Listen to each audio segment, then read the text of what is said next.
لا حول ولا قوة إلا بالله العلي العظيم. أعوذ بالله من الشيطان الرجيم. بسم الله الرحمن الرحيم. الحمد لله الذي لم يتخذ صاحبة ولا ولدا ولم يكن له شريك في الملك ولم يكن له ولي من الذل وكبره تكبيرا.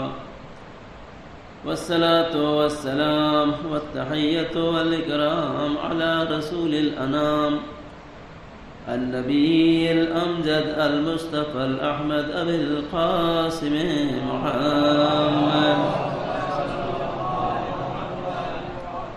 وعلى أهل بيته الطيبين الطاهرين المعصومين المظلومين، ولعنة الدائمة الباقية على أعدائهم أجمعين من ليلنا هذا إلى يوم الدين. أما بعد، فقد قال رسول الله صلى الله عليه وآله وسلم: تفكر ساعة أفضل من عبادة 70 ساعة. باوجہ بلند صلوات.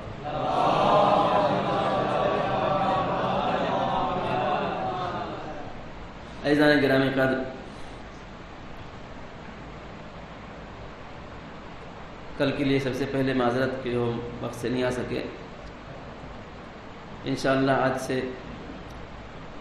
جو 4 دن مجلسیں ہیں، آپ حضرات کی خدمت میں 2-4 گزارشات ایک چھوٹے سے طالب علم کی عنوان سے عرض کرنا ہے. اور حقیقت حال یہ ہے کہ مجلس اگر مقصد حیات کو آگے بڑھانے کے لیے ہے، اور مجلس ہمارے نفس کو بیدار کرنے کے لیے ہے، اور عزاداری اگر ہمیں خواب غفلت سے جگانے کے لیے ہے، اور یا حسین یا حسین اور یہ لبیک یا حسین اگر مقصد سید الشہداء کو زندہ کرنے کے لیے ہے، تو پڑھنے والا بھی کامیاب، سننے والا بھی کامیاب، اور مجلس برپا کرنے والا بھی کامیاب. اس لیے کہ میں کتنی مرتبہ اس بات کو عرض کر چکا ہوں کہ عزاداری رسم نہیں ہے جو ہر سال ایک موسم عزا ہے جو آتا ہے اور آ کے چلا جاتا ہے. عزاداری ایک مقصد ہے، ایک ہدف ہے، اور اس مقصد و ہدف کو سید الشہداء علیہ السلام نے مدینے سے نکلتے ہوئے اعلان کیا کہ میں مدینے سے اس لیے نکل رہا ہوں تاکہ میرے جد کی امت میں اصلاح ہو جائے. اور حقیقت یہ ہے کہ ہم اگر سید الشہداء علیہ السلام کا 1000 شکر ادا کریں کہ انہوں نے اپنی قربانی کے ذریعے سے ہمیں جو دیا ہے، اس کے بدلے اگر اپنی پوری زندگی روتے رہیں، پوری زندگی عزاداری کرتے رہیں، تو اس کا بدلہ نہیں ہو سکتا. اس لیے کہ اگر حسین نہ ہوتے تو شاید آج ہماری مسجدوں میں اللہ اکبر نہیں ہوتی تھی. اگر حسین کی قربانی نہیں ہوتی تھی تو شاید آج ہمارا نام مسلمان نہیں ہوتا تھا. اگر حسین ابن علی کی قربانیاں نہیں ہوتی تھیں تو شاید آج اسلام یزید کے شراب کے پیالوں میں ڈوب کے ختم ہو گیا ہوتا. لیکن کربلا میں حسین ابن علی نے اپنی قربانی کے ذریعے سے دین کو زندہ کر دیا، اسلام کو زندہ کر دیا، ایمان کو زندہ کر دیا، اور ہمیں سر بلندی عطا فرمائی. لہذا یہ عزاداری میں شاید پچھلی بار بھی عرض کیا تھا کہ حسین ابن علی کے عزادار خود کی حیثیت کو پہچانیں، اور اس سال جو گفتگو ہوگی وہ اسی حوالے سے ہوگی کہ ہم سمجھیں، کبھی غور کریں کہ ہم ہیں کیا، اپنی حیثیت کو جانیں. ہم صرف 2 مہینہ 8 دن سیاہ لباس پہن کے عزادار ہو گئے اور پھر راستے سے گمراہ ہو گئے تو عزاداری بے مقصد ہے. یہ پارٹ ٹائم عزاداری ہو گئی. ہم کو وقت ملا، موسم آیا، ایک سیلاب آیا تو اس میں ہم بھی بہہ گئے۔ مومن وہ نہیں جو سیلاب میں بہہ جائے، مومن وہ ہے جو دھاروں کو تبدیل کر دیتا ہے، راستوں کو بدل دیتا ہے۔ حسین والے وہ ہیں جو دھاروں کو بدل دیا کرتے ہیں۔ ہم موسمی شیعہ نہیں ہیں، موسمی عزادار نہیں ہیں، ہم پارٹ ٹائم عزادار نہیں ہیں، ہم آل ٹائم حسینی ہیں، اور یہی ہماری پہچان ہے۔ بہرحال میں نے جو آپ کے سامنے ایک بہت چھوٹی سی روایت پیغمبر اسلام کی نقل کی ہے، البتہ قرآن مجید کی بہت ساری آیتیں بھی ہیں اس سلسلے کی، لیکن چونکہ سرنامہ کلام کے لیے مختصر آیت اور مختصر روایت ہی زیادہ مناسب ہوتی ہے۔ پیغمبر فرماتے ہیں تفکر ساعۃ افضل من عبادت 70 ساعۃ، تھوڑی دیر غور کرنا، فکر کرنا 70 گھنٹے عبادت کرنے سے بہتر ہے۔ آپ سمجھ گئے ہوں گے میری ان مجالس کا موضوع کیا ہے۔ مجالس کا موضوع یہ ہے کہ انسان کو اللہ نے جانوروں سے ممتاز کس لیے قرار دیا ہے۔ ہم 2 پیر کے جانور ہیں، جانوروں میں بہت سے جو 2 پیر کے ہوتے ہیں۔ چکن جو ہے وہ چکن 2 ویلر ہے، اور مٹن جو ہے وہ 4 ویلر ہے۔ بابا سے بلند سلام۔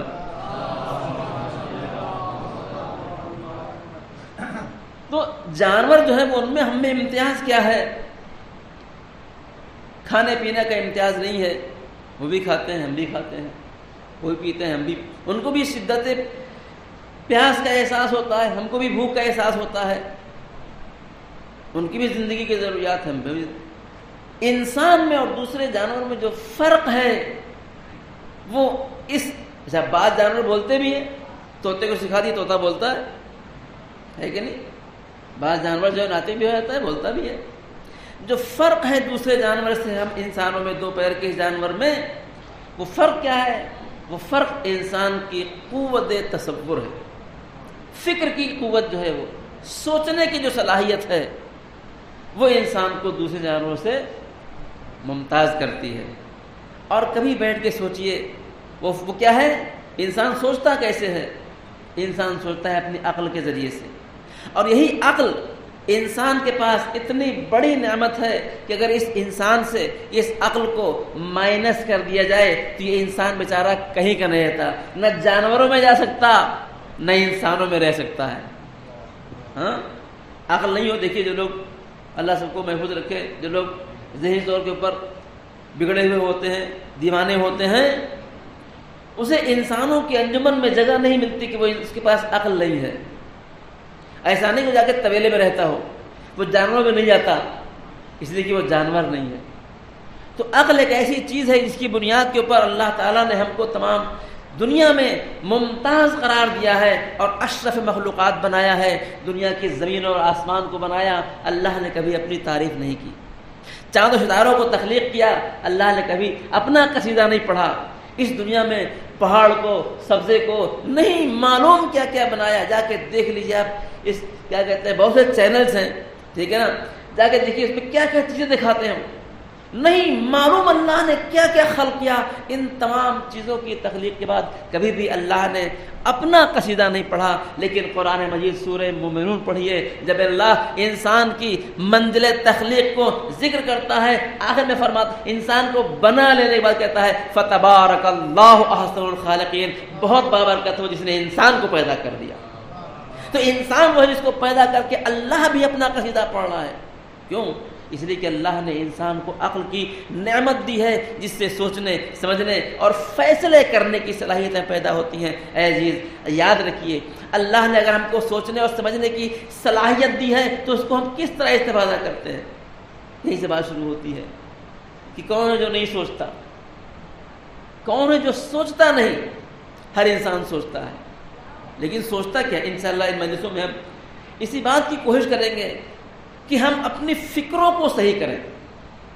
میں ایک جملہ عرض کر دوں، یاد رکھیے، انقلاب کبھی دولت سے نہیں آتا، انقلاب کبھی طاقت سے نہیں آتا، انقلاب سوچ بدلنے سے آتا ہے۔ جب فکر بدلتی ہے تو انسان کا عمل تبدیل ہوتا ہے۔ کسی کے بارے میں فیصلہ کرنے سے پہلے ہماری سوچ پہلے ہوتی ہے۔ ہم پہلے اس شخص کے بارے میں سوچتے ہیں، اگر ہم نے اس کے بارے میں اچھا سوچا تو اس کی تصویر ہمارے ذہن میں اچھی ابھر کے آتی ہے، لیکن اگر برا سوچا تو ہمارے دل و دماغ میں وہ برا بیٹھ جاتا ہے۔ لہذا اے عزیز، سب سے پہلے جب انسان کے نفس کی اصلاح کی گفتگو ہوتی ہے، خود کو سنوارنے کی، میں نے پچھلی بار یہ عرض کیا تھا کہ ہمیں کہاں سے شروع کرنا، مرشد آباد کو ہمیں ٹھیک کرنا ہے۔ کیا خرابی مرشد آباد میں؟ آپ وہاں باہر سے آ کے مرشد آباد کو خراب بتا رہے ہیں؟ نہیں، خرابیاں کس کے اندر نہیں پائی جاتی، برائیاں کہاں نہیں ہیں؟ ہماری برائیاں ہم سے اچھا کون جان سکے گا؟ امام حسین نے اگر برائیاں نہ دیکھی ہوتی تو کیوں کہتے کہ میں اپنے جد کے امت میں اصلاح کرنا چاہتا ہوں؟ اگر مرشد آباد صحیح کرنا چاہتے تو کیسے صحیح ہوگا؟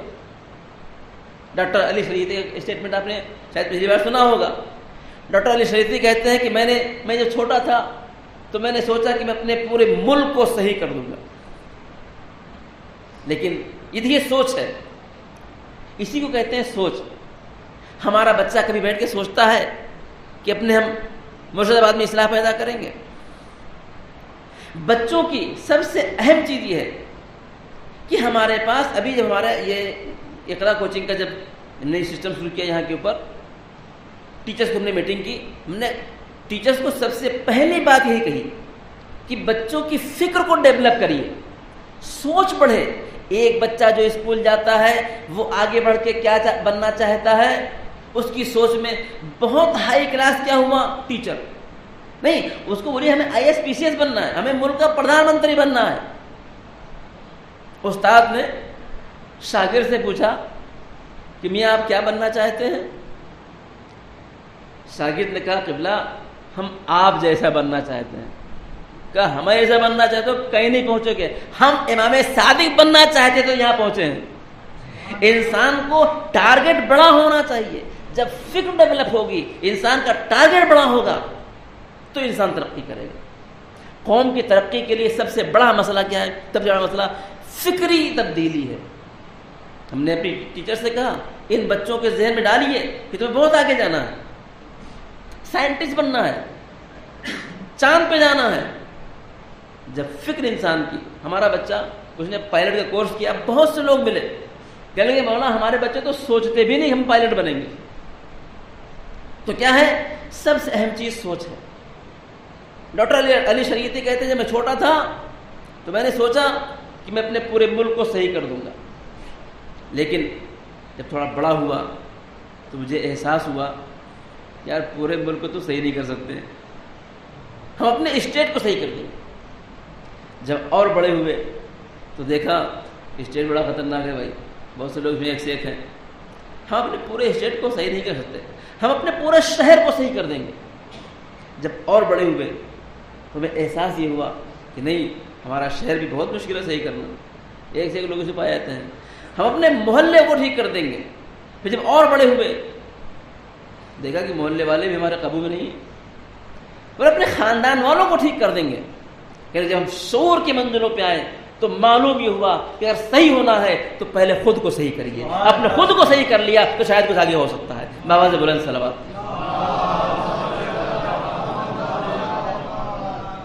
تو سسٹم کیا ہے؟ سسٹم خود سے شروع کرنا ہے، ہم کو اپنے کو دیکھنا ہے۔ ہم اسی لیے خمینی صاحب نے فرمایا کہ سب سے پہلا درس انسان کا خود سازی ہے، اپنے کو بنائیں گے ہم۔ جب تک ہم نمازی نہیں ہوں گے ہمارے بچے نمازی کیسے ہوں گے؟ جب تک ہم سچ نہیں بولیں گے ہمارے بچے سچے کیسے ہوں گے؟ لہذا شروع کہاں سے کرنا ہے؟ انسان کو اپنے سے شروع کرنا۔ اب اپنے شروع کرنے کا مطلب کیا ہے؟ کھا رہے ہیں، پی رہے ہیں، بیمار ہوئے دوا لے رہے ہیں، سمجھے آپ، اچھے گھر میں رہ رہے ہیں، فصلہ سب کچھ ہے۔ شروع کہاں سے کرنا؟ شروع انسان کو اپنی فکر سے کرنا، اپنے خیال سے۔ بس یہی میری مجلسوں کا اصل میسج ہے کہ انسان اپنے فکر کو دیکھے کہ ہم سوچتے کیا ہیں، کیسا سوچتے ہیں۔ دیکھیے اللہ نے انسان کو آزاد پیدا کیا، ٹھیک ہے، یہ البتہ پوری ایک بحث ہے کہ انسان مجبور ہے کہ مختار ہے۔ مسلمانوں میں قبیلے ہیں، فرقے ہیں، بعض کہتے ہیں کہ اللہ نے انسان کو مجبور پیدا کیا، کہتے ہیں کہ اللہ کی مرضی کے بغیر پتہ بھی نہیں ہلتا ہے۔ چنانچہ بہت مشہور واقعہ ہے جناب ابو حنیفہ کا ان کا نظریہ یہی تھا کہ انسان مجبور ہے، انسان جو کرتا ہے وہ اللہ کی مرضی سے کرتا ہے. پھر اعتراض ہوا کہ جب انسان جو کچھ کرتا ہے اللہ کی مرضی سے کرتا ہے تو گناہ بھی اللہ کی مرضی سے کرتا ہے. پھر ڈرنے کس بات کے بھائی؟ اللہ کے حکم سے میں نے گناہ کیے تو ڈرنے کس بات کے؟ تو ایک الگ دوسرا فرقہ آیا، اس نے کہا نہیں، انسان بالکل مختار ہے. جو دل اللہ نے پیدا کر کے انسان کو چھوڑ دیا ہے، تو جو لوگ کہتے ہیں کہ انسان مجبور ہے، اس فرقے کا نام ہے مجبرہ. کہ وہ کیا ہے؟ وہ کہتے ہیں انسان بالکل مجبور، کچھ نہیں. اس کے مقابلے میں ایک فرقہ آیا، کہا نہیں، انسان بالکل مختار، جو کچھ چاہے کرے، اللہ نے پیدا کر دیا ہے جو کچھ چاہے کرے. پھر اعتراض ہوا کہ جب انسان مختار ہے، جو چاہے کرے، تو چاہے اچھا کرے چاہے برا کرے، تو گناہ کے اوپر ڈنڈے کا ہے بات کے، اور ثواب پہ، اچھے ہے پہ ثواب کا ہے بات کا. ہمارے امام سے کسی نے پوچھا کہ آقا آپ بتائیے انسان مجبور ہے کہ مختار ہے؟ امام نے کہا اپنا ایک پیر اٹھاؤ. اس نے ایک پیر اٹھایا، کہا دوسرا اٹھاؤ، کہا مولا گر جائیں گے. امام نے فرمایا اتنا مجبور ہے کہ دونوں پیر نہیں اٹھا سکتا، اتنا مختار ہے کہ ایک پیر اٹھا سکتا ہے. الامر بین الامرین. ہم کیا ہم انسان آزاد ہے، آزاد ہے، لیکن اس آزادی کے حدود ہیں. اللہ نے ایک بہت اچھی مثال، بہت سے لوگ جو جانور چراتے ہیں ان کی ایک چراگاہ ہوتی ہے، اب تو سسٹم ختم ہو گیا ہے. چراگاہ میں لے آ کے بھیڑوں کو چھوڑ دیتے ہیں، لیکن ان بھیڑوں کے ساتھ ساتھ کچھ کتے ہوتے ہیں جو ان کو کنٹرول کرتے رہتے ہیں کہ کہیں ایسا نہ ہو کہ چراگاہ سے نکل کے جائے کسی بھی کھیت میں گھس جائے. تو یہ بھیڑیں چراگاہ میں تو آزاد ہیں، لیکن اس چراگاہ کی حدود کو کراس کرنے کے لیے مجبور ہیں. اللہ نے انسان کو آزاد پیدا کیا ہے، لیکن حدود شریعت کو رکھا ہے تاکہ انسان اس سے تجاوز نہ کرنے سے بھائی. ہاں، کوئی نہ سمجھے کہ ہم جو چاہیں کریں، لیکن انسان کی فکر کیا ہے؟ اللہ کہتا ہے کھاؤ، اللہ نے کھانے سے منع نہیں کیا ہے. قرآن کیا کہتا ہے؟ کلو واشربو، خوب کھاؤ اور خوب پیو، لیکن سب کچھ نہیں کھاؤ اور سب کچھ نہیں پیو. بتا مذہب کہتے ہیں پیو، کیا سمجھا؟ تو پینے کی اجازت ہے لیکن سب کچھ پینے کی اجازت نہیں ہے. کھانے کی اجازت ہے لیکن حرام کھانے کی اجازت نہیں ہے. تو ایک حدود ہے جس کو معین کیا گیا ہے. اسی طریقے سے انسان کی سوچ ہے. پوری توجہ، آج پوری دنیا میں اسلام کو بدنام کیا جا رہا ہے اور اسلام کو ٹیررزم کا جوڑا جا رہا ہے کہ اسلام ایک ٹیررسٹ مذہب ہے، جبکہ ایسا نہیں ہے. ایسا نہیں ہے، اس لیے کہ لوگوں تک قرآن نہیں پہنچ رہا ہے، لوگوں تک دین نہیں پہنچ رہا ہے. لوگوں نے جو اسلام لوگوں کے سامنے پیش کیا گیا وہ کیا ہے؟ اس میں داڑھی اور ٹوپی ہے. اس میں داڑھی ہے اور ٹوپی ہے. اس میں یہ نہیں ہے کہ اگر ایک آدمی ڈوب رہا ہے تو اس کا مذہب نہیں پوچھنا ہے کہ تم مسلمانوں کے ہندو اس کو بچانا واجب ہے. ٹھیک ہے، تو صحیح دین نہیں پوچھا جا رہا ہوتا. تو اسلام کیا ہے؟ اب آپ سوچئے کہ انسان سوچنے میں آزاد ہے. ٹھیک ہے، سوچنے میں کسی کیا کہتے ہیں، انسان کچھ بھی ہو جائے، کوئی کسی کی فکر کے اوپر قید نہیں لگا سکتا کہ آپ یہ نہ سوچیے وہ نہ سوچیے. ہاں، لائٹ بجھی ہوئی ہے، لیٹے ہوئے ہیں رات میں، سوچ رہے ہیں، میزم صاحب سوچ رہے ہیں کہ اب کی الیکشن میں کھڑا ہوں گا اور اب کی سی ایم میں بنوں گا، اور میں سی ایم بنوں گا تو مرشد آباد والے اتنے ہمارے دشمن سے کو ٹھیک ٹھاک کر دوں گا. سوچ رہے ہیں؟ کوئی قید ہے اس میں؟ آپ سوچنے میں سی ایم بنیے، آپ سوچنے میں پی ایم بنیے، آپ سوچنے میں مرجع بنیے، آپ سوچنے میں کچھ بنیے. سوچ پہ کوئی پابندی نہیں ہے، سب کچھ سوچ سکتے ہیں، مسئلہ نہیں نا. اور کم سے کم اگر نہیں سوچ سکتے ہیں بھائی، دیکھیے دو چیزیں ہیں کچھ چیزیں ہیں جو ممکن ہے. مثلا ایک آدمی مرشد آباد کا ہے، محنت کرے، پڑھے، ترقی کرے، پیسہ کمائے، کروڑ پتی ارب پتی ہو جائے، بہت پیسہ اس کو ہو جائے. وہ سوچ رہا ہے کہ ہم کو بہت سے پیسے ہو جائیں گے، ہم یہ بنائیں گے اور وہ کریں گے، یہ کریں گے، وہ کریں گے، بہت بڑا سارے پلان سوچ میں رہا تھا. یہ ممکن چیز ہے. میں جو بات عرض کرنا چاہتا ہوں، شاید میری بات آپ تک پہنچ جائے. ہمارے بس سوچنے کا طریقہ بدلیے. جو چیزیں ممکن ہیں اس کے بارے میں ہم بہت سوچتے ہیں. واجب نہیں ہے, ممکن ہو کبھی ہو بھی نہیں, ہو سکتا ہے ہو نو, ٹھیک ہے, ممکن ہے آپ 1 کروڑ گھر بنائیے, ممکن نہ بنائیے. لیکن جو چیزیں ہونے ہی والی ہیں ان کے بارے میں ہم نہیں سوچتے ہیں. گھر کا بنانا ممکن ہے, گاڑی کا آ جانا ممکن ہے, نوکر چاکر آپ کے ہاں ممکن ہے آ جائیں, ممکن ہے آپ کی بہت ساری زمین ہو جائے, ممکن ہے آپ کے بہت سارے ہوٹل ہو جائیں, ممکن ہے آپ کے چکر میں بہت سارے نوکر ہو جائیں. یہ سب ممکنات میں سے ہے جس کے بارے میں اکثر ہم سوچتے ہیں, کاٹے بھڑایا کرتے ہیں, لیکن موت آنا یقینی ہے اس کے بارے میں نہیں سوچتے ہیں. قیامت آنا یقینی ہے اس کے بارے میں نہیں سوچتے ہیں. جو طے ہے جس سے کوئی فرار نہیں ہے اس کے بارے میں سوچتے ہیں. کبھی سوچا لیٹ جائیے بستر پہ, سیدھا لیٹ جائیے, چادر اوڑھ لیجیے اور سوچیے میں مر گیا ہوں. سوچا کبھی آپ نے؟ ڈر لگتا ہے بھائی. سوچیے.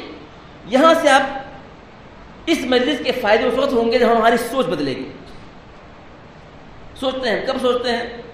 اسلام نے سوچ کے اوپر بھی بینڈ لگایا ہے. ہر بات آپ نہیں سوچ سکتے. میں نے پہلے بھی اس کو عرض کیا ہے آپ کے سامنے.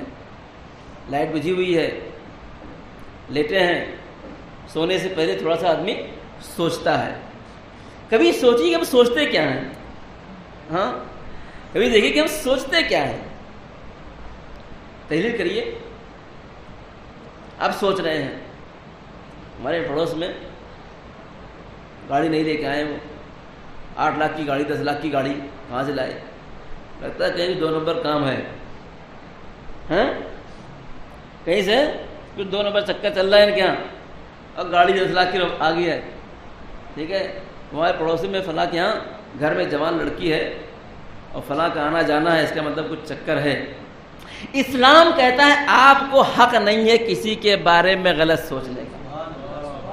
قرآن کی آیت پڑھی سورہ حجرات, ارشاد ہوتا ہے فَاجْتَنِبُوا كَثِيرًا مِّنَ الظَّنِّ إِنَّ بَعْضَ الظَّنِّ اسْمٌ. بہت سے گمان سے پرہیز کرو, اس لیے کہ بعض سوچ بھی گناہ ہے. اللہ اکبر. بعض سوچ بھی گناہ ہے. ہم کسی کے بارے میں نہیں غلط سوچ سکتے جب تک نے دیکھنے کے بعد بھی, غلط دیکھنے کے بعد بھی کیا کرنا, تعبیر کرنا. لیکن ہم کیا کرتے ہیں, ہم سوچتے ہیں. اور ہمارا انداز یہ ہے کہ ہم جب سوچتے ہیں تو کسی کے بارے میں اچھا نہیں سوچتے ہیں. کیوں؟ اس لیے کہ ہمارا نفس کمزور ہے. سوچنے کی صلاحیتیں کیا ہے ہماری, الگ ہیں. کیا سوچتے ہیں, کب سوچتے ہیں؟ سوچنے کے اوقات رات میں سونے سے پہلے سوچتے ہیں, ٹوائلٹ میں بیٹھ کے سکون سے سوچتے ہیں, نہیں کہاں کی باتیں سوچتے ہیں. نماز میں سوچتے ہیں. ہماری نمازیں کیا ہے معلوم؟ ہماری نمازیں میں کہتا ہوں ڈیجیٹل نمازیں ہیں, الیکٹرانک. ہاں, بٹن دبائے اللہ اکبر, بٹن دب گیا, اب چل رہی ہے الحمدللہ کا سورہ پڑھ رہے ہیں, قول اللہ پڑھ رہے ہیں, نعتانہ پڑھ رہے ہیں, رکوع کر رہے ہیں, سجدہ کر رہے ہیں, اور دماغ پوری دنیا میں گھوم رہا ہے. یہ بٹن دبا کے نماز شروع ہو گئی اور ہم سوچے جا رہے ہیں. کہتے ہیں کہ کوئی چیز گم جائے تو 2 رکعت نماز کی نیت کر لو, مل جائے گی. ہاں, تو یہ نماز کیا ہے؟ یہ نماز, اچھا جہاں اللہ اکبر اللہ اکبر اللہ اکبر ہوا, ساری سوچ ختم. تو نماز میں سوچتے ہیں.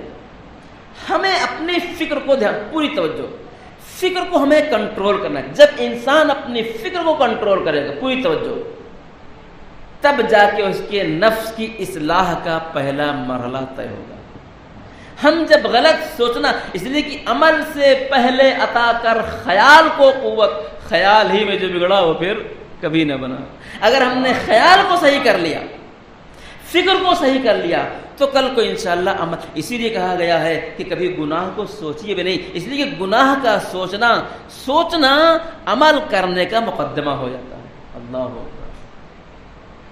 وہ کریں ہم کیا سوچیں, ہم کیا سوچتے ہیں؟ ہم کبھی اپنی حیثیت کو سوچیں, ہم ہیں کیا, انسان ہیں, ہم کرتے کیا ہیں, مسلمان ہیں, امام حسین سے ہم مربوط ہیں, اہل بیت سے ہمارا رابطہ ہے, ہم کرتے کیا ہیں؟ اللہ اکبر. آج جمعے کا دن تھا. جمعے کا دن کس سے منسوب ہے؟ امام زمانہ عجل اللہ تعالیٰ فرجہ شریف سے منسوب ہے. امام سے منسوب ہے نہیں. کتنے لوگ ہیں جو 24 گھنٹے میں اپنے امام کے بارے میں سوچتے ہیں. دیکھیں رسمی مسجد میں جانے کے بعد جماعت بعد اجل اللہ تعالیٰ فرجہ صحیح بولنا، اجل اللہ ظہور بول لینا آسان ہے. اپنے امام کے بارے میں کتنی بار ہم سوچتے ہیں. الحمدللہ اللہ رحیم صاحب کو سلامت رکھے، ابھی معلوم ہوا کہ یہاں پہ دعائے ندبہ کا پروگرام شروع ہوا ہے. ہم کب آئیں گے اس منزل پر جب اپنے امام جیسی فکر پیدا کریں؟ آج ہمارے یہاں میں بتاؤں آپ کو، 2 جملے عرض کر دوں کہ ہماری فکر میں ہمارے امام کی فکر میں فرق کتنا ہے. اگر ہمارے یہاں کسی ایک سے جھگڑا ہو جائے، لڑائی ہو جائے، ٹھیک ہے، تو ہمارے دل میں وہ کینہ بیٹھا رہتا ہے، ہم تو کبھی معاف کرنے والے نہیں ہیں. اگر قتل خون ہو جائے، کسی نے کسی کو قتل کر دیا، ایک خاندان دوسرے خاندان کسی کو قتل کر دیا، تو کئی پشتوں تک آپس میں ہمیں ایک دوسرے کو اللہ اکبر. میں ایک جملہ عرض کروں، دربار شام ہے اور یزید ہے. آپ دیکھیں کرم اہل بیت اور فکر اہل بیت کہاں ہے. یزید بلاتا ہے چوتھے امام کو اور بلا کیا پوچھتا ہے؟ یزید کون ہے؟ یزید وہ جس نے ہمارے امام کو قتل کیا. کربلا میں جو جرم اس نے کیا ہے وہ تاریخ انسانیت کا بدترین جرم ہے کہ نہیں ہے؟ اللہ اکبر. چوتھے امام کو بلاتا ہے اور کیا پوچھتا ہے؟ پوچھتا ہے کیا میرا گناہ معاف ہو سکتا ہے؟ اللہ اکبر. اب ہم کو یہاں سوچنا چاہیے کہ ہمارے امام جواب کیا دیں گے. ہاں ہمارے امام جواب کیا دیں گے. اور یہاں سے ہمارے مسئلہ یہی ہے کہ ہم نے چوتھے امام کو پہچانا، اہل بیت کو پہچانا نہیں.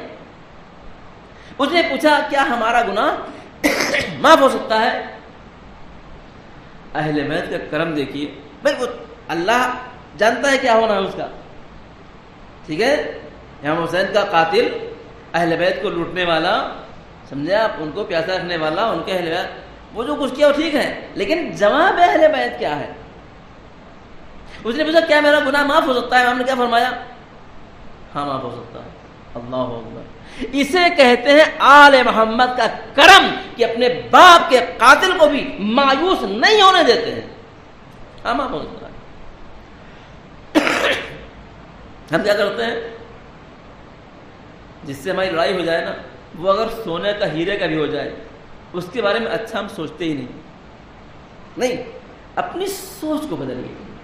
ہمیشہ انسان کی اصلاح کا مرحلہ سب سے پہلے فکری اصلاح سے ہوتا ہے. سب سے پہلے کیا کریے؟ سب سے پہلے سب کے بارے میں اچھا سوچنا شروع کیجیے. دوست وہ بھی اچھا ہے اور دشمن ہے وہ بھی اچھا ہے، اس لیے کہ ہم اپنی برائیوں کو تو اچھی طرح جانتے ہیں لیکن سامنے والے کی برائی کو نہیں جانتے. ان الانسان علی نفسہ بصیرہ، ہر انسان اپنے نفس سے زیادہ آگاہ ہے کہ میں کیسا ہوں. جب وہاں پہنچیں گے، قصہ مشہور ہے، خیمہ لگا ہوا ہے، ایک شخص آتا ہے، پہنچتا ہے، زبان باہر نکلی ہوئی ہے پیاس سے. اللہ اکبر. ہم کب وہاں پہنچیں گے؟ زبان نکلی ہوئی ہے پیاس سے، اور آگے کہتا ہے پانی پانی پانی. چوتھے امام خیمے میں جاتے ہیں، پانی لے کے آتے ہیں اور اس کو پانی پلاتے ہیں. دھیرے دھیرے کر کے اس کو پانی جب حلق میں جاتا ہے تو جان میں جان آتی ہے، پھر ٹھیک سے پانی پیتا ہے اور سیر و سیراب ہو جاتا ہے. بعض لوگ کہتے ہیں ابن زیاد تھا، بعض کہتے ہیں حسین بن نمیر تھا. حسین بن نمیر جناب اکبر کا قاتل. اس کو ہوش آیا، اس نے دیکھا چوتھے امام. معلوم کیا کہا اس نے کہا اگر آپ مجھ کو پہچان لیتے نا تو آپ مجھے پانی نہیں پلاتے تھے. اللہ اکبر. تم نہیں پہچانتے ہو چوتھے امام کو، یہ تو تم کو خود پہچان رہا ہے. اگر آپ مجھے پہچان لیتے تو مجھے پانی نہیں پلاتے تھے. اللہ اکبر. چوتھے امام نے فرمایا میں تجھے خوب پہچانتا ہوں، تو وہی ہے جس نے میرے بھائی کے کلیجے میں نیزہ مارا تھا. لیکن فرق اتنا ہے، کل ہم تیرے پاس آئے تھے وہ تیرا کردار تھا، آج تو ہمارے پاس آیا یہ میرا کردار ہے. ہاں یہ کس کی سوچ ہے؟ یہ اہل بیت کی سوچ. ہمارے پاس مشکل یہ ہے کہ ہمارے پاس سوچ بھی اہل بیت کی نہیں، کردار تو بہت دور کی بات ہے. بابا سے بلند صلوات.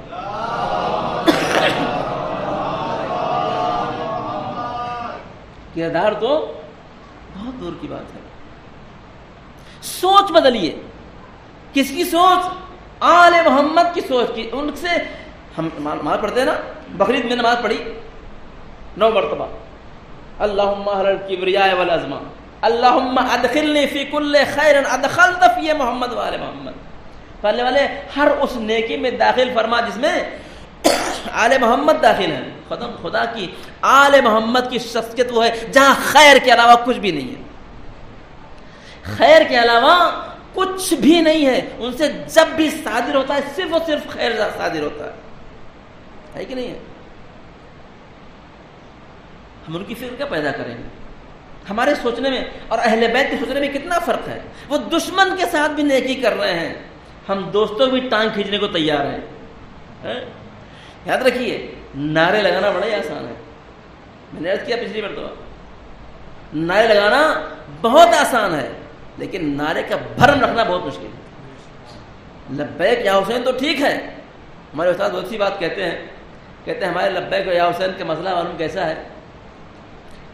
مسئلہ ایسا ہے کہ کربلا ہو گئی ہے، ٹھیک ہے نا. کربلا کا واقعہ اب ہو چکا ہے، اب کربلا کوئی دوسری ہونے والی نہیں ہے. اس لیے ہم یا لیتنی کنتم معکم کہہ لیں، کاش ہم بھی کربلا میں ہوتے کہہ لیں، کوئی مسئلہ نہیں ہے. لبیک یا حسین کہہ لیں، یہ سب بڑا آسان ہو گیا ہے. اصل مسئلہ کیا ہے؟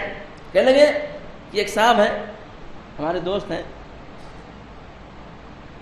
مجھے کچھ پیسوں کی ضرورت ہوئی، مجھے کچھ قرضہ چاہیے تھا، ٹھیک ہے. میں یہاں پھر رہا تھا، بہر کچھ ضرورت تھی پیسے کی،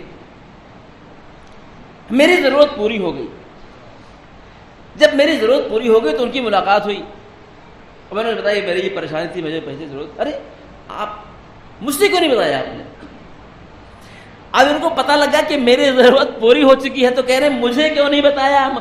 جب ان کو بتاتے تو معلوم ہوتا کہ کتنے پانے. کربلا ہوتی اور ہم وہاں ہوتے تو معلوم ہوتا ہم یا لیتنی کنتم معکم کیسے کہہ رہے ہیں. اب تو کربلا ہو چکی ہے، اب یا لیتنی کہنا آسان ہے، لبیک یا حسین کہنا آسان ہے.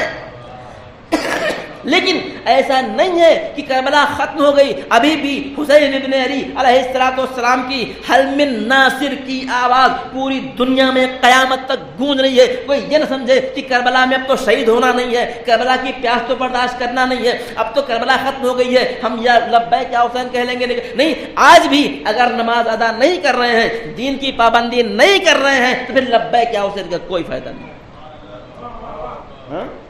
کہاں ہے کربلا؟ کربلا کہاں ہے؟ فکر کربلا کی کب پیدا ہوگی؟ حسینی فکر کب پیدا ہوگی ہمارے درمیان؟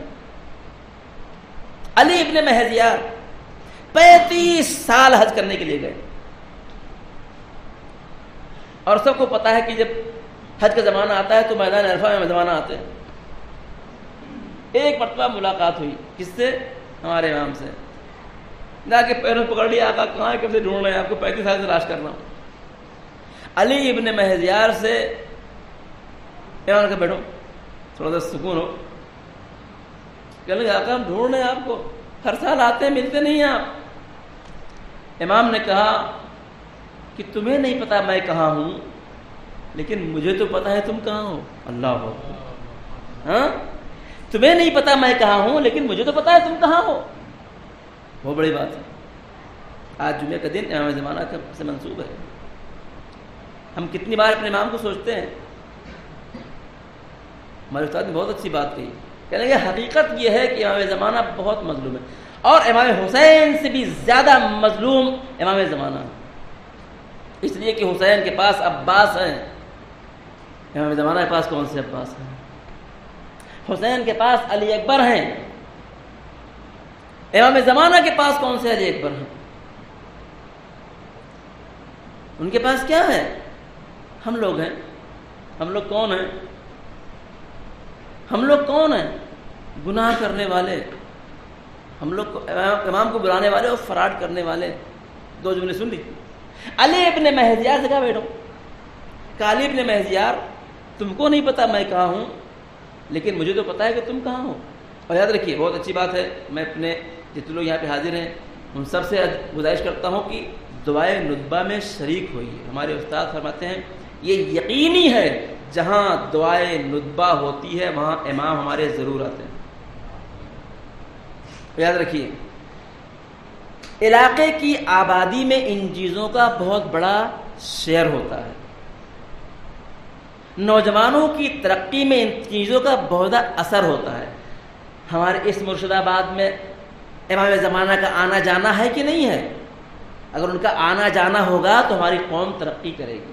آنا جانا کیسے ہوگا؟ اس کی ماں کی اس کی بات کر کے امام زمانہ نہیں آئیں گے، یاد رکھیے۔ گالیاں بک کے اور غیبتیں کر کے چوکوں بیٹھ کے برا بھلا کہہ کے علماء کو برا بھلا کہہ کے امام زمانہ یہاں نہیں آئیں گے۔ آپ آمادہ کریے، دعائے ندبہ رکھیے، ذکر امام زمانہ کیجیے، انشاءاللہ امام زمانہ کا جب آنا جانا مرشد آباد میں ہوگا تو یہاں کے لوگ ترقی کریں گے۔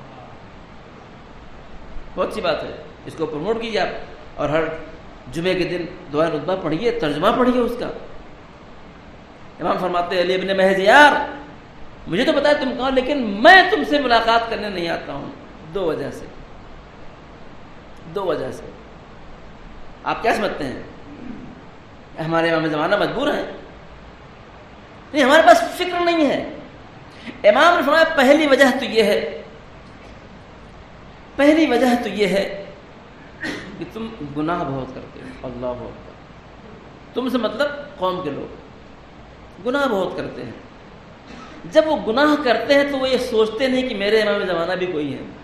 اللہ اکبر، ایک انسان رات میں جب 2 بجے سوتا ہے یہ سوچ کے کہ نماز فجر نہیں پڑھنی ہے تو اس کے دل میں امام زمانہ نہیں ہوتے ہیں، قسم خدا کی۔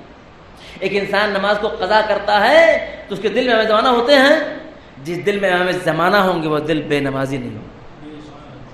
ہاں گناہ، نماز تھوڑا گناہ ہے نا۔ جب انسان جھوٹ بول رہا ہوتا ہے، جب انسان لاٹری کا ٹکٹ خرید رہا ہوتا ہے، جب انسان سود کھا رہا ہوتا ہے، جب انسان گالی بک رہا ہوتا ہے، امام زمانہ کہاں ہے؟ میں نے کہا تھا یہ دل اللہ کا حرم ہے، اس میں کیا ہے؟ دیکھیں اس دل کے اندر خانے دل ہے، اس دل میں 2 چیز اکٹھا نہیں ہو سکتی، ازداد جمع نہیں ہو سکتے، یا روشنی ہے یا اندھیرا ہے۔ اندھیرا اور اجالا اکٹھا جمع نہیں ہو سکتا۔ یہ دل اللہ کا حرم ہے، اگر یہاں امام حسین ہے تو پھر دوسرے کی گنجائش نہیں ہونی چاہیے، اگر امام حسین ہے تو پھر وہ کام نہیں ہونا چاہیے دوسرے کرتے ہیں۔ دوسری بات امام نے فرمایا، دوسری وجہ یہ کہ تم آپس میں لڑتے بہت ہو۔ اللہ، آپس کے جھگڑے یہ وہ چیزیں جو ہمارے دل کو خون کرتی ہیں۔ شیعہ کو آپ جا کے دیکھیے کتنے شیعوں کے مقدمے پڑے ہیں دادگاہ میں شیعوں کے خلاف۔ یہ شیعہ وہ شیعہ کیا ہے؟ کورٹ میں مقدمہ پڑا ہوا ہے، کس کے خلاف؟ شیعہ کے خلاف۔ اور چھٹے امام کی روایت سن لیجیے، چھٹے امام فرماتے جب 2 لوگ آپس میں لڑتے ہیں تو لڑنے والے دونوں کو بھی حق پہ نہیں ہوتا۔ ہمارا مسئلہ ہی ہے، ہم تو یہ تو کہتے چلے آئے ہیں کہ جنگ صفین میں ہو ہی نہیں سکتا کہ ادھر بھی حق ہو ادھر بھی حق ہو، یا علی حق میں علی کا مخالف حق پہ ہے۔ ہم جب لڑتے ہیں تو کیا ہوتا ہے؟ جب دونوں میں لڑتے ہیں تو دونوں میں ایک حق پہ ہوتا ہے، ایک باطل پہ ہوتا ہے۔ اگر ہمارے شیعہ کو اتنا شعور نہیں کہ حق کیا ہے اور باطل کیا ہے تو ہمارا شیعہ کون ہے؟ اے عزیز، سوچ کو بدلیے۔ ہماری سوچ میں بعض اوقات ہوتا ہے، بس ایک مرحلہ کر کے آپ کی مجلس تمام، بعض اوقات ہوتا ایسا ہے، آج 7 تاریخ تھی، 7 صفر، اور ہمارے 7ویں امام کی ولادت کی تاریخ تھی، بات ختم ہوگی، کیا کروں، سن 128 ہجری میں ہمارے 7ویں امام کی ولادت ہے۔ چھٹے امام کے آپ محبوب ترین فرزند ہیں، اور چھٹے امام بعد آپ ان کے جانشین ہیں۔ باب الحوائج آپ کا لقب ہے، مشہور القاب میں سے۔ 7ویں امام کے وسیلے سے دعا کریے، دعائیں ان کے وسیلے سے ضرور قبول ہوتی، اس لیے کہ آپ کو باب الحوائج کہا جاتا ہے۔ ان کی زندگی مطالعہ ہو، کیا بات بات تو رہے گی بات۔ ہماری سوچنے کا طریقہ کیا ہے؟ بعض اوقات ہم اپنی عقیدت کو، اللہ اکبر، ہمارے پاس جو چیزیں بنائی گئی ہوئی ہیں، اپنی عقیدت کو دین اور شریعت پر مقدم کرتے ہیں، ہے کہ نہیں؟ مثلا کربلا جانا ہے، پیدل کربلا جائیں گے، وہی اچھی بات ہے، لیکن کسی کے حق کو پامال کر کے نہیں جا سکتے۔ ٹھیک. اگر باپ منع کر رہا ہے تو بیٹے کے لیے کربلا پیدل جانا جائز نہیں ہے. لیکن ہم تو جائیں گے, بڈھے تو بیٹھو, تم بڈھے ہو تو سمجھ بیٹھو, ہم بڈھے خاموش رہتے ہیں. لیکن نہیں, ایک شخص ہے نجف میں رہتا ہے, اس کا کام بہت ہی معمولی کام ہے. اب تو یہاں پہ نہیں ہے, پہلے زمانے میں ایران عراق وغیرہ میں عرب ممالک میں حمام ہوتے تھے, حمام. اور حمام عمومی, گھر میں لوگوں کے حمام نہیں ہوتے تھے, باتھ روم جو ہے وہ وہاں ہوتا تھا, اور لوگ جا کے وہاں نہاتے تھے. اور وہاں پہ کچھ لوگ ہوتے تھے جو پیسے لے کے لوگوں کی پیٹھ رگڑتے تھے, ان کو کہتے ہیں دلاک. انہی میں سے ایک اور ہے, ایک شخص کا نام ہے اکبر دلاک. وہ لوگ پیٹھ رگڑنے میں کتنے پیسے ملتے ہیں, جو تھوڑے پیسے ملتے ہیں اسے اپنا زندگی میں. ان کے والدین بوڑھے تھے, 35 سال. نجف سے مسجد سہلا کا فاصلہ اچھا خاصا ہے, اور یہ طے ہے کہ اللہ سب کو انشاءاللہ نجف اور کربلا جانے کی توفیق عطا فرمائے. مسجد سہلا وہ مقام ہے جہاں ہر شب چہارشنبہ منگل کی رات کو امام زمانہ کا آنا وہاں طے ہے, اور ہمیشہ سے وہ لوگ جاتے ہیں وہاں جا کے بات کرتے ہیں. 35 سال 35, اتنا کہ وہاں کے بڑے بڑے لوگ بھی آتے تھے کہ اکبر دلاک کچھ بھی ہو جائے مسجد سہلا ضرور آئیں گے بات کے لیے. ماں مر گئی ہے, باپ بہت بوڑھا ہے. دیکھیے ہماری فکر, دیکھیے بہت اوقات ایسا ہوتا ہے کہ اپنے ہم بوڑھے باپ کو چھوڑ کے مجلس چلے جاتے ہیں, جلوس چلے جاتے ہیں. بوڑھے باپ کو تکلیف, اس کو دوا دینی, پانی دینا نہیں, ہم مر جا رہے ہیں. 35 سال ہر شب چہارشنبہ کہاں پہنچتے ہیں؟ مسجد سہلا. جا کے وہاں عبادت کرتے ہیں, دعا پڑھتے ہیں. باپ بوڑھا ہو گیا ہے, اٹھنا بیٹھنا دشوار ہے, پیشاب پخانہ کرانا پڑتا ہے ان کو. شب چہارشنبہ ہے. اچھا, اس زمانے میں چونکہ الیکٹریسٹی نہیں تھی بہت ہی, تو نماز مغرب سے پہلے کچھ لوگ مولا علی کے حرم میں جمع ہوتے تھے, اور وہ سب اکٹھا مل کے تب مسجد سہلا گروپ کی صورت جاتے تاکہ کوئی تکلیف نہ ہو. انہوں نے اپنے کام کو جمع کیا اور نکلنا ہی چاہتے تھے, جائیں گروپ مل کے چلے جائیں. اتنے میں والد صاحب کو, اب بوڑھے تھے, پیشاب ہو گیا. اب پھر ان کو پاک کرنا, دھلانا اور صاف کرنا, اس میں ٹائم ہو گیا. پہنچے تو گروہ کیا ہے چلا گیا تھا, اب یہ اکیلے بچے. پوری توجہ. انہوں نے کہا کیا کریں, اللہ کا نام لے کے نکل پڑے. گروپ چلا گیا چونکہ لیٹ ہو گئے تھے. اب یہ اکیلے چلے جا رہے ہیں, سناٹا ہر طرف چلے جا رہے ہیں. راستے میں دیکھا کہ ایک گھوڑ سوار عرب چلا آ رہا ہے. کہا کہ اب تو میرا معاملہ, یہ ہم کو کیا کرے گا, ہم کو لوٹ لے گا, جو کچھ کرے گا. جب وہ گھوڑ سوار قریب آئے, ڈرے تھے جا رہے تھے, جب قریب آیا تو اس نے کڑک دار آواز کہا, اکبر دلاک کہاں جا رہے ہو؟ تو تاجو بھائی میرا, اچھا چہرے پہ نقاب لگا ہوا ہے, تو جی وہ مسجد سہلا جا رہا ہوں. وہاں جا کیا کرو گے؟ وہاں امام زمانہ آتے ہیں, عبادت کریں گے. کہا تمہاری جیب میں کچھ کھانے کا سامان ہے؟ کھانے کچھ نہیں. کہا جیب میں ہاتھ ڈالو. ڈرتے دنوں جیب میں ہاتھ ڈالا تو کچھ کشمش پڑی ہوئی تھی, نکال کے دیا. کہا کہ دیکھو بغیر جیب میں ہاتھ ڈالے, بغیر دیکھے نہ بولا کرو. اب ان کی حالت خراب. کہا کہاں جا رہے ہو؟ کہا مسجد سہلا جا رہے ہیں. اور پھر اس کے بعد ایک نرم آواز آئی. کیا کہا؟ علیک بالعود, علیک بالعود, علیک بالعود. عود کہتے ہیں بوڑھے باپ کو, عربی میں جو دیہاتی زبان عربی کی ہے, عود کہتے ہیں بوڑھے باپ کو. کہا کہ علیک بالعود, تمہاری ذمہ داری ہے کہ اپنے بوڑھے باپ کو دیکھو. اور یہ کہے کہ وہ عرب غائب ہو گیا. ان کے جانے کے بعد اکبر دلاک کو ہوش آیا, یہ کون تھا کہ اس کو میرا نام بھی معلوم تھا, میرے جیب میں کشمش سے بھی اس کو معلوم تھا, اس کو یہ بھی پتا تھا کہ میرے باپ وہاں پہ بوڑھے گھر میں ہیں. یقیناً یہ ہمارے امام زمانہ تھے. اکبر دلاک نے وہیں سے اپنا پیر واپس گھر آئے. گھر آئے تو بابا نے پوچھا, بیٹا ارے تم جلدی کیسے آ گئے؟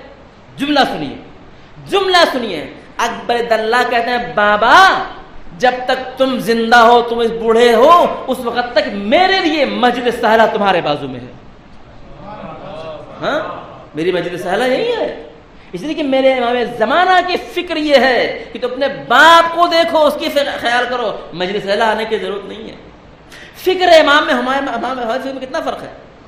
ہماری فکر ہمارے امام سے کب ہم آہنگ ہوگی؟ ہم جب اپنے حقوق کو سمجھیں گے، اللہ اے عزیز، ہماری ذمہ داری کی اپنی فکر، انشاءاللہ کل کی گفتگو ہم آگے بیان کریں گے، ہماری فکر بدلنی چاہیے. پلیز اپنی فکروں کو چینج کیجیے، سوچنا بدلیے، اچھا سوچیے، لوگوں کے بارے میں اچھی سوچ رکھیے. کل گفتگو ہوگی ہم اللہ کے بارے میں کیا سوچتے ہیں، اللہ ہمارے بارے میں کیا سوچتا ہے. قرآن میں آیتیں ہیں. کربلا والوں کی فکر کیا تھی، اللہ اکبر، حسین کی فکر کیا تھی. کتنی مرتبہ مصائب پڑھے جاتے ہیں کہ حسین ابن علی سجدے میں ہیں، پشت پہ شمر ملعون ہے اور خنجر ہے، دیکھا کہ ہونٹ ہل رہے ہیں، کان قریب لے گیا. تو ہم کیا فرما رہے ہیں، پالنے والے یہ امت نادان ہے، اسے معاف کر دے. اللہ اکبر. جب حسین انسان واقعاً حسینی ہوتا ہے تو فکر وہاں پہنچتی ہے. اے کاش ہماری فکریں حسینی ہو جاتی، ہمارے خیالات حسینی ہو جاتے تو ہمارے مسائل اپنے آپ حل ہو جاتے. ہم سوچتے ہیں، مسائب سنتے ہیں، رو لیتے ہیں، لیکن جس نے مسائب دیکھے ہیں اس سے ذرا پوچھیے. سید سجاد نے، چوتھے امام نے 35 سال آنسو بہایا، معمولی بات نہیں ہے. 35 سال آنسو بہانا معمولی بات نہیں ہے، اس لیے کہ چوتھے امام نے پیاس کو دیکھا ہے، اپنی آنکھوں سے قریب سے دیکھا ہے بچوں کو بلکتے ہوئے. حقیقت چوتھے امام فرماتے ہیں واقعی کربلا کا تصور انسان کو مر جانے کے لیے کافی ہے. کربلا معمولی چیز نہیں ہے. ہم نے دیکھا ہے گرمی کے زمانے میں ٹرین میں سفر کر رہے ہیں، ایک چھوٹا بچہ پیاسا ہوتا ہے تو جس کے پاس بھی پانی ہوتا ہے لے کے دوڑتا ہے، نہیں پوچھتا تمہارا مذہب کیا، تمہارا دین کیا ہے، بچہ پیاسا ہے یہ پانی لو. کربلا میں تو حد ہو گئی. حسین کا بچہ پیاسا ہے، حسین اپنے ہاتھوں پہ لے کے آ رہے ہیں، زمین پہ لٹا دے رہے ہیں، پھر بھی کوئی پانی دینے والا نہیں ہے. کوئی کربلا. اللہ اکبر. سید سجاد روایت کہتی ہے کہ امام مدینے میں جب گلیوں میں بازار میں نکلتے تھے تو خاص طور سے قصاب اپنی دکانوں پر پردہ ڈال دیا کرتے تھے. روایت کہتی ہے کہ ایک مرتبہ امام سے ملاقات ہو گئی. ایک قصاب تھا، ایک جانور کو لے کے چلے جا رہا تھا. امام نے پوچھا بھائی اسے کہاں لے کے جا رہے ہو؟ کہا آقا اسے ذبح کرنے لے جا رہے ہیں. امام نے ایک سوال کر لیا، کیا تم نے اسے پانی پلایا؟ کیا تم نے اسے پانی پلایا؟ وہ قصاب کہتا ہے آقا ہمارا دستور یہ ہے کہ جب جانور کو ذبح کرتے ہیں تو پہلے پانی پلا دیتے ہیں. ارے سید سجاد کا کلیجہ تڑپ گیا، رک گیا کربلا کا بابا.